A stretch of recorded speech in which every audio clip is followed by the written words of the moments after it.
Ce journal vous est offert par DACO SARL, société d'expertise comptable et de fiscalité.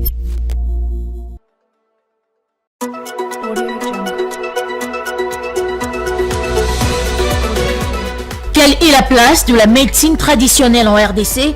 La question a été évoquée ce mercredi 28 août 2024 au cours d'une conférence expo organisée par Africulture, une boîte congolaise de réflexion et des valorisations de la culture africaine. Il a été question également au cours de cette même activité d'évaluer la contribution de cette médecine à l'activité économique de la République démocratique du Congo. Les appeler au respect strict de la note d'information communiquée lors d'un récent conseil des ministres sur les modalités de versement des allocations, tel est l'objet des échanges le mardi dernier entre le ministre de l'Industrie et Développement des petites et moyennes entreprises, Lucas Bamba, et les responsables des différentes structures comme l'ARSP, le FOGEC, l'ANADEC, mais aussi l'AFROSEM.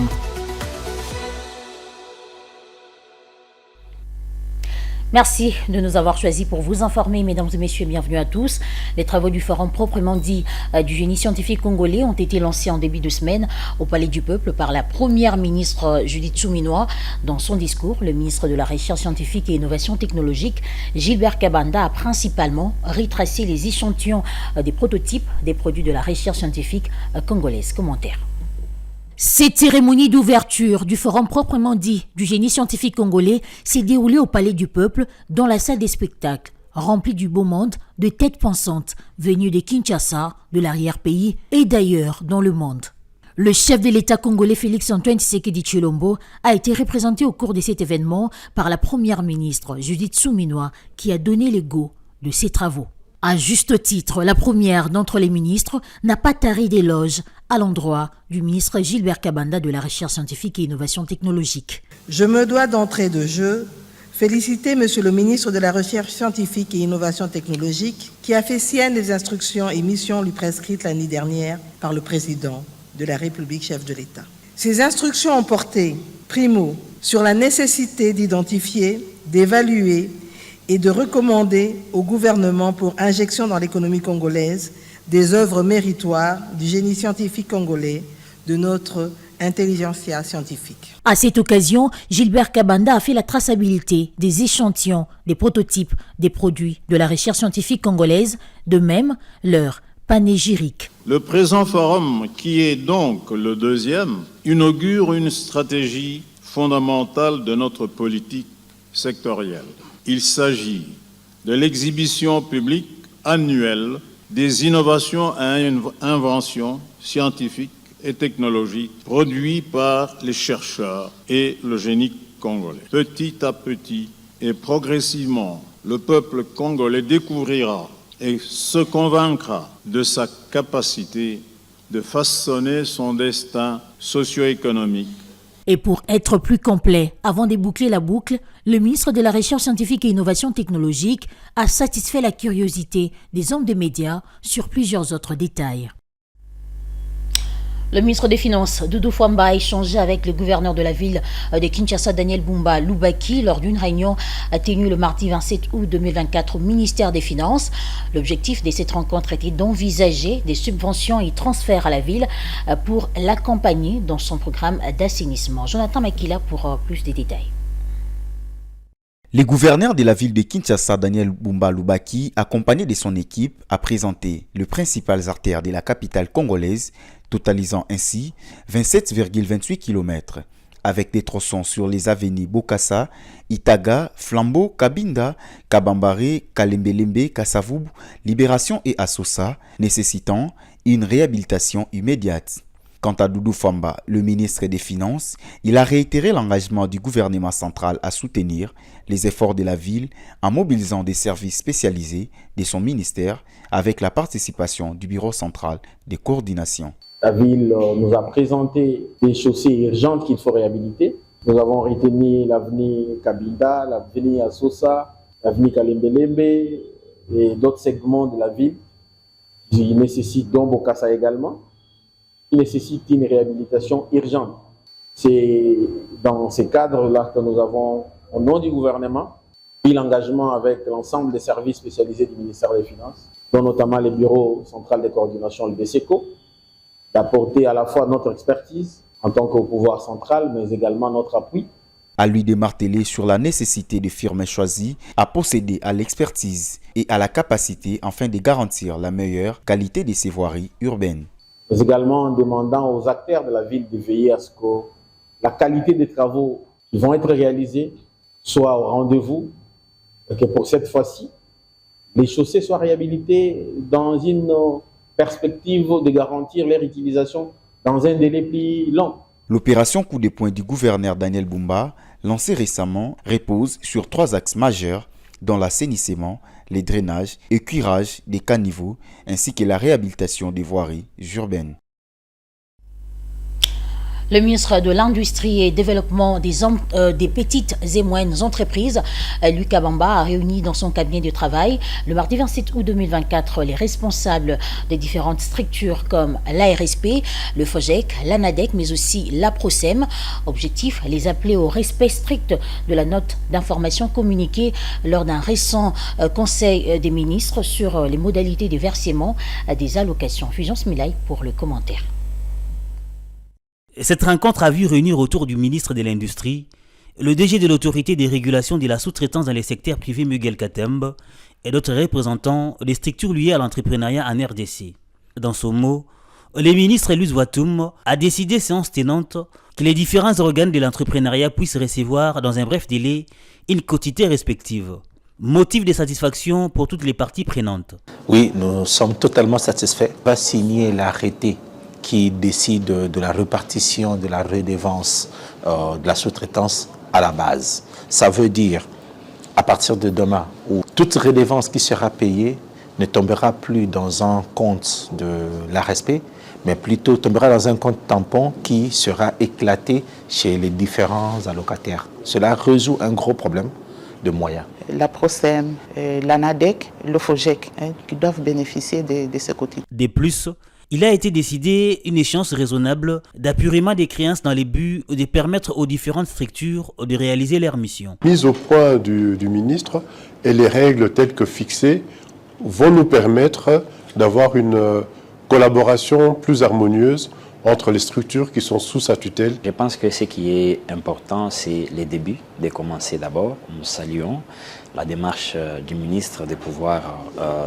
entamer cette démarche. Nous sommes derrière lui pour que cette démarche puisse réussir. Les décisions prises à cette séance de travail sont entrées en vigueur après l'adoption des parties prenantes.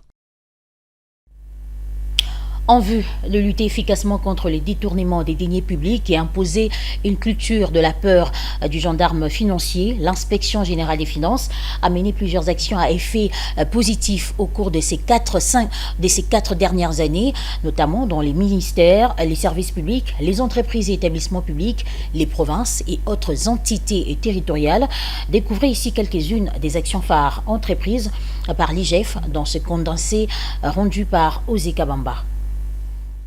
L'Inspection générale de finances a procédé à un déploiement des inspecteurs de finances pour l'exécution de nombreuses missions de contrôle, aussi bien dans des ministères, des services publics centraux, des entreprises et établissements publics, que des provinces, des villes, des communes, des secteurs et chefferies. Des missions de contrôle de gestion, suivies des missions d'encadrement des régies financières nationales et provinciales, des entreprises et établissements publics ont été exécutées. Plusieurs audits menés sur la gestion financière des gouvernements provinciaux, des assemblées provinciales, ainsi que des comptables publics de l'Assemblée nationale et du Sénat. En outre, les inspecteurs de finances ont aussi audité les comptes de la Banque centrale du Congo, du guichet unique de création des entreprises, de plusieurs projets en cours ou clôturés comme Bukanga Lonzo, Zéro Trou, Tchilé-Gelou, Jeu de la francophonie, Carte d'identité nationale, PDL 145 territoires et autres. Mais aussi, la gestion du secteur forestier a été auditée et les ventes de forêt par des ministres ont été dénoncées. Les banques commerciales ont ouvert leurs livres comptables aux inspecteurs de finances pour leur permettre de contrôler et de retracer les rapatriements des recettes d'exportation.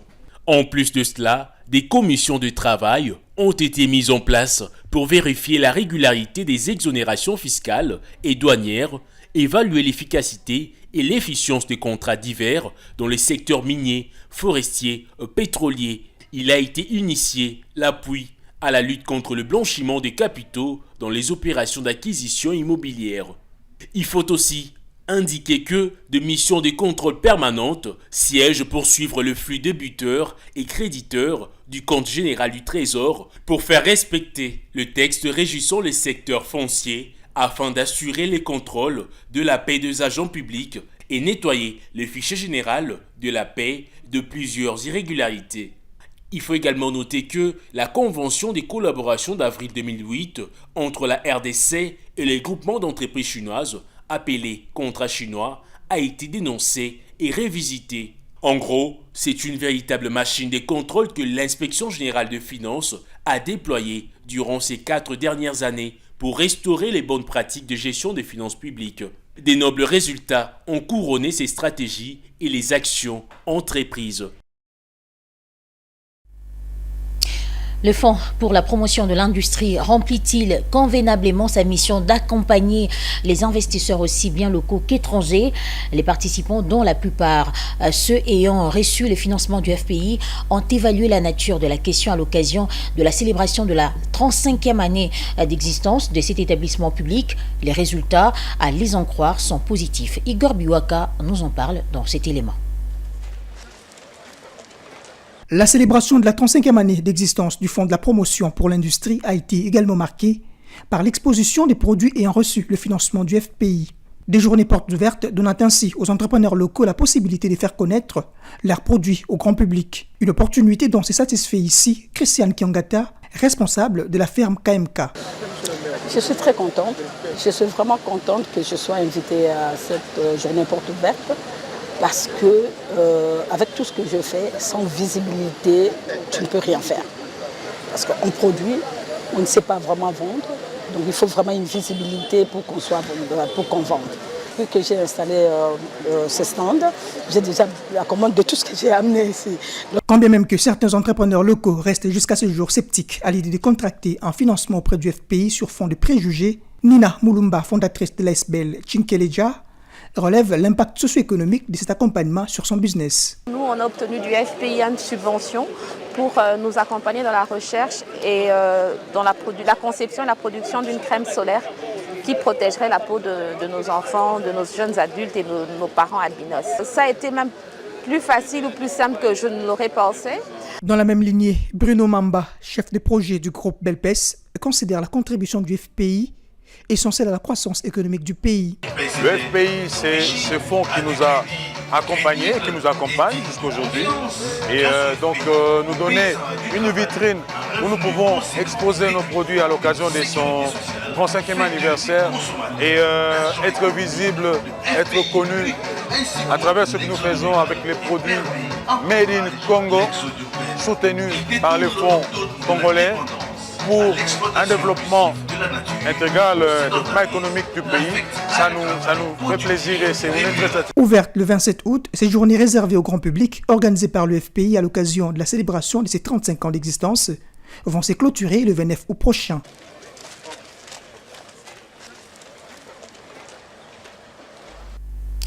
Toujours à l'occasion de la célébration de la 35e année d'existence du Fonds pour la promotion de l'industrie, quelques participants présents ont encouragé l'organisation de cette initiative qui leur a permis de faire valoir leurs produits au grand public et de tirer profit de cette visibilité. On les écoute à tour.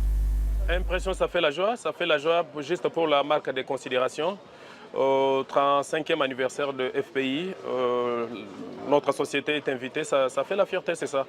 FPI, moi je trouve que c'est génial, c'est ce qui fait même la fierté du pays, avoir des idées d'accompagner les enfants du pays, les étrangers qui acceptent de vivre chez nous, les accompagner financièrement, appuyer leurs idées, leurs organisation par rapport aux finances, c'est déjà bon. Étant donné que FPI finance ainsi que supporte et accompagne les entreprises congolaises, raison pour laquelle nous sommes venus aujourd'hui au sein de FPI pour montrer nos produits, pour exposer nos produits, parce que nous savons très bien que quand nous avons besoin de FPI, FPI est là et il nous accompagne aussi.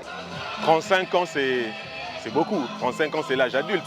Alors 35 ans que le FPI accompagne les entreprises congolaises et étant nous-mêmes bénéficiaires de cet accompagnement du FPI, on ne pouvait qu'être présent pour fêter ensemble avec le FPI ces 35 ans que le FPI nous fournit un travail de qualité, un accompagnement nécessaire pour les entreprises congolaises. Mais d'abord, premièrement, cette activité aura beaucoup d'impact parce qu'elle permet d'abord une visibilité de notre marque et aussi, en même temps aussi, elle permet de faire voir ce que nous avons pu déjà accomplir avec le FPI. Ok, nous sommes ici présents parce que le FPI nous avait soutenu, donc on avait reçu le financement de FPI pour notre laboratoire. Donc le FPI nous avait fourni de matériel pour notre laboratoire, donc notre centre de recherche, pour accélérer nos recherches. Quelle est la place de la médecine traditionnelle en République démocratique du Congo? La question était ce mercredi 28 août 2024 à Kinshasa, au centre d'échange, au cours d'une conférence expo organisée par Africulture, une boîte congolaise de réflexion et de valorisation de la culture africaine. Il a été question au cours de la même activité d'évaluer la contribution de cette médecine à l'activité économique du pays. Les précisions dans ce reportage signé Igor Luaka et Manana.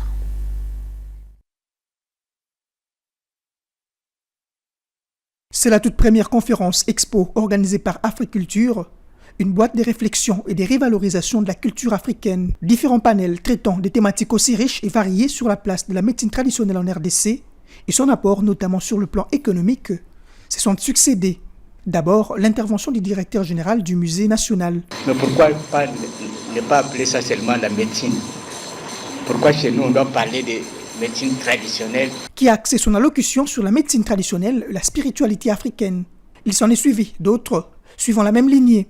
Présent à cette activité, le bourgmestre de la commune de Kasavubu manifeste ici son satisfait. Je suis très heureux et très content de me retrouver dans cette activité parce que, comme vous le savez tous, la médecine traditionnelle, moi j'ai toujours dit que c'est même l'origine de la médecine moderne parce que tout ce qui se transforme avec la médecine moderne est tiré toujours de la médecine traditionnelle. La DGA du Fonds de promotion de la santé, en sa qualité de marraine d'Africulture, réitère son accompagnement. Parmi les attributions du Fonds de promotion qui a en charge l'amélioration de l'offre des soins de santé et aussi des services de santé, la médecine traditionnelle a un rôle très important parce que nous savons que la médecine traditionnelle comporte beaucoup de matières et de fondements pour la guérison des malades. Et comme je l'ai encore dit, nous sommes prêts, dans le cadre de nos attributions, à appuyer un peu plus de réflexion à ce sujet. Pour le coordonnateur d'Africulture, Glody Nkiadia-Sivi, la réussite de cette activité est évaluée à 90%. Si nous avons organisé cette première édition de la conférence Expo sur la médecine traditionnelle, c'est parce que, comme nous venons de dire, que notre mission est de promouvoir la culture africaine. Nous pouvons dire que notre objectif n'est pas atteint à 100%, mais quand même nous avons fait le 90%. Après ça, nous aurons, comme on venait de dire, une série d'activités qui va commencer par l'Expo Balabala à la place Victoire pour accompagner tous ces entrepreneurs qui valorisent notre culture africaine. Place de la médecine traditionnelle en RDC, c'est la thématique sous laquelle a été placée cette conférence Expo qui s'est soldée par la visite des stands. À Kinshasa, la commune de Limete est l'épicentre de la variole des singes appelée Mpox. Elle enregistre plusieurs cas confirmés et suspects. À propos, les bourgmestres Nathalie Alamba Feza a tenu le mardi 28 août une réunion d'urgence avec les responsables des zones de santé, des son entités de sécurité, notamment de la police et des FARDC. Objectif, s'enquérir sur la prise en charge des personnes atteintes et sensibiliser la population aux mesures des barrières édictées. Elle a en outre promis de faire appel auprès des autorités à plus des moyens. On l'écoute.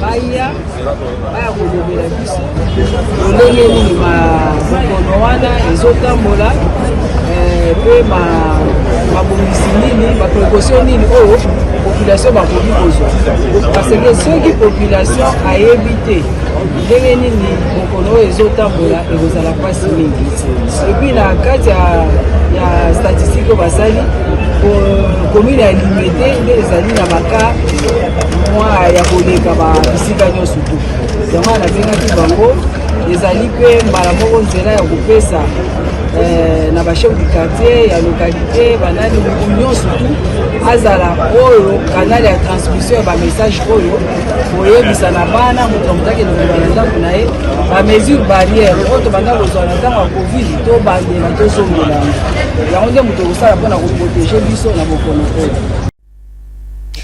Et pour terminer, le Centre culturel et des arts de l'Afrique centrale en RDC est enfin remis à l'État congolais. La cérémonie des signatures d'un acte de remise de cette infrastructure s'est déroulée le 27 août dernier entre le gouvernement congolais, représenté par le ministre des Infrastructures Alexis Guissaro, et l'ambassadeur de la Chine accrédité en RDC. Les détails dans ce commentaire. Il n'a fallu que très peu de temps pour que cette imposante infrastructure sorte des terres. Il s'agit du Centre culturel et des arts de l'Afrique centrale. Le ministre des Infrastructures et Travaux publics Alexis Guissaro, représentant les gouvernements, a assisté à la signature d'un acte de remise de cette infrastructure. Pour l'ambassadeur chinois accrédité en RDC, ce centre culturel est un nouveau chapitre pour l'art en Afrique centrale en général et en RDC en particulier. Ce centre, un beau bâtiment, qui est la démonstration de la pérennité de l'amitié entre la Chine et le Congo et entre les peuples chinois et congolais. J'ai dit à M. le ministre d'État, et je le répète ici, que nous avons de part et d'autre la même volonté de poursuivre cette coopération fructueuse en profondeur, notamment sous la direction stratégique de nos deux chefs d'État. Donc c'est un très beau bâtiment, bien équipé, ultramoderne, qui pourrait être bientôt mis au service du peuple congolais. Cet édifice de grande importance est doté de diverses infrastructures modernes, dont un centre culturel, un campus de l'INA et un centre d'accueil.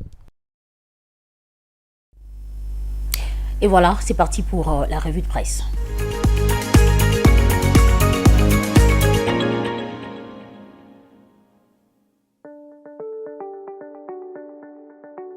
Bienvenue dans cette revue de presse sur les journaux parus à Kinshasa ce mercredi 28 août. Le journal Le Quotidien titre sa rubrique économique « Les gouvernements mettent à contribution le service œuvrant aux frontières ». C'est dans ce sens que les experts de ministères concernés dont l'agriculture, pêche, élevage, économie nationale, santé publique et commerce extérieur, mais aussi les représentants de l'Office congolais de contrôle OCC, de la police nationale congolaise, de la Fédération des entreprises du Congo FEC et de l'Association de consommateurs de produits vivriers, tous membres de la commission sanitaire phytosanitaire, se sont réunis le lundi autour du secrétaire général du commerce extérieur Gilles Mwilumbo, président de cette structure. Il a été décidé à l'issue de cette réunion stratégique, nous apprend le journal, que l'Office congolais de contrôle OCC va procéder au prélèvement des échantillons de farine de maïs au niveau de marché et entrepôts dans les espaces Grand Katanga pour se rassurer davantage, et c'est avec la mise à contribution d'un laboratoire certifié basé dans le Haut-Katanga. Au niveau des Kasumbalesa et ailleurs, pratiques qui seront soumises au gouvernement dans les heures qui suivent. Au journal de rappeler que le ministre du Commerce extérieur, Julien Paluku Kaougia, réitère son appel au respect de la réglementation sur la circulation de marchandises. Julien Paluku invite enfin la population congolaise à bannir la fraude sous toutes ses formes afin de préserver la nation de drame qui en découle. Pendant ces temps, Forum des As revient sur l'incendie qui s'était déclaré dans la nuit du 24 au 25 août dans le marché de la Liberté en titrant « Les victimes de l'incendie sollicitent 3 jours pour dresser la liste des bénéficiaires éligibles à l'assistance du gouvernement ». Au journal de préciser que Judith Souminois s'est engagée à mettre dans un bref délai à la disposition de fonds pour le redémarrage de leurs activités. La première ministre a encouragé par la même occasion le vendeur du marché de la Liberté à structurer leur commerce afin de bénéficier des avantages liés au système financier et commercial formel. Ainsi, note le journal, ils pourront facilement accéder au crédit bancaire pour plus de rentabilité. Elle a par ailleurs recommandé la mise sur pied d'une commission chargée d'élaborer la liste définitive de tous les sinistrés ayant effectivement perdu leurs biens dans le but de leur donner des fonds de redémarrage afin de relancer leurs négoces.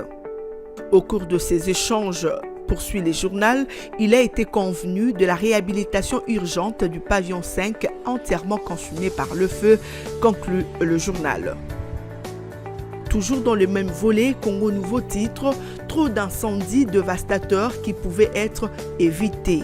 Selon Congo Nouveau, les incendies deviennent trop récurrents à travers la République démocratique du Congo. Beaucoup surviennent par manque de précautions. Il s'interroge d'ailleurs combien de fois n'a-t-on pas déploré les habitations brûlées à Bukavu au sud Kivu. Certains incendies, d'après Congo Nouveau, pouvaient être éviter juste avec un peu de prévoyance. Malheureusement, les dirigeants ne savent pas prévenir le risque. Nos villes ne sont pas équipées de dispositifs anti-incendie, précise Congo Nouveau. C'en est fini pour la revue de presse sur Ecofin Télévision. Mesdames et messieurs, merci de votre attention soutenue.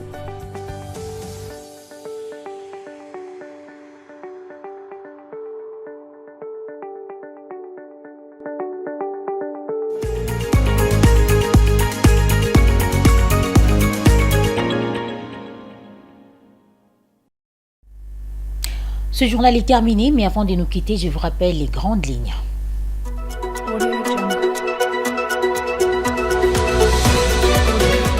Quelle est la place de la médecine traditionnelle en RDC?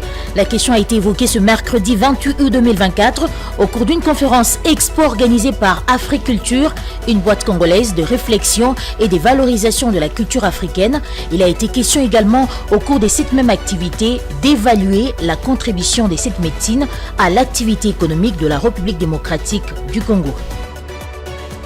Les appeler au respect strict de la note d'information communiquée lors d'un récent conseil des ministres sur les modalités de versement des allocations, tel est l'objet des échanges le mardi dernier entre le ministre de l'Industrie et Développement des petites et moyennes entreprises, Lucas Bamba, et les responsables des différentes structures comme l'ARSP, le FOGEC, l'ANADEC, mais aussi l'AFROSEM.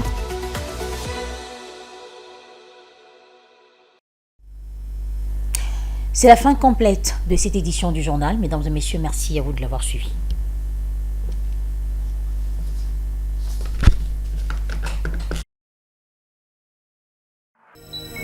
Ce journal vous a été offert par DACO SARL, société d'expertise comptable et de fiscalité.